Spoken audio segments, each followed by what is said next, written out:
আলু পরোটা তো আপনারা সকলেই খেয়েছেন। আজকে আমাদের বাড়িতে যেভাবে বিট গাজরের পরোটা হয় সেই রেসিপিটাই আপনাদের সাথে শেয়ার। বাড়িতে শীতকালে বাবা বিট গাজর আনলেই জানেন মা ভেজিটেবিল চপ বানাতে দিত, কিন্তু আমি আর আমার বাবা খেতে ভালোবাসি পরোটা। আজকে সেই পরোটার রেসিপি আপনাদের সাথে শেয়ার করব। বিট গাজর আলু ভালো করে সেদ্ধ করে জল ঝরিয়ে নিতে হবে। তারপর ধনেপাতা কুচি পেঁয়াজ কুচি দিয়ে একটু শুকনো শুকনো করে পরোটার পুরটা মাখতে হবে।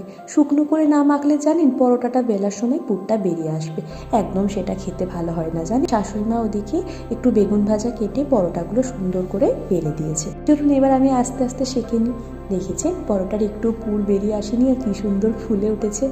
আমি এই পরোটা একটু দই দিয়ে খেতেই খুব ভালোবাসি জানেন, দইয়ের মধ্যে একটু পেঁয়াজ কুচি গোলমরিচ দিয়ে।